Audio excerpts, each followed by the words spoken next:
എടാ വിശക്കണ്ടല്ലോ, എവിടെയെങ്കിലും പോയാലോ? നട്ടുച്ചയ്ക്ക് നല്ല വിശന്നിരിക്കുമ്പോൾ നല്ല ചൂട് ബിരിയാണി ചെമ്പ് പൊട്ടിച്ച് നല്ല ഒതന്റിക് രീതിയിൽ കേരള സ്റ്റൈലിൽ വാഴലയിൽ ഇട്ട് തന്ന എൻ്റെ പൊന്നളിയ എനിക്ക് വേണ്ടാന്ന് പറയാൻ പറ്റില്ല. കൊച്ചിയിൽ തന്നെ നല്ല ബെസ്റ്റ് ബിരിയാണി സ്പോട്ട് തപ്പി നടന്നിട്ട് നമ്മൾ വെണ്ണലയിലുള്ള അസൽ തമിഴ് ദോശയിലോട്ടാണ് എത്തിയിരിക്കുന്നത്.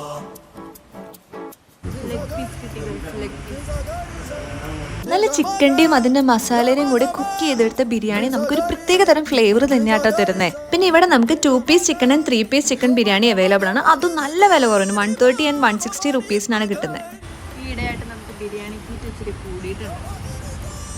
പിന്നെ എത്ര തിന്നാലും മടുക്കാത്തൊരു വിഭവമാണല്ലോ ബിരിയാണി. അത് ബിരിയാണി ലവേഴ്സിനോട് പ്രത്യേകമായി പറയേണ്ട ആവശ്യമില്ലല്ലോ. എൻ്റെ 3 പീസ്, ഷാബിലെ 2 പീസ്.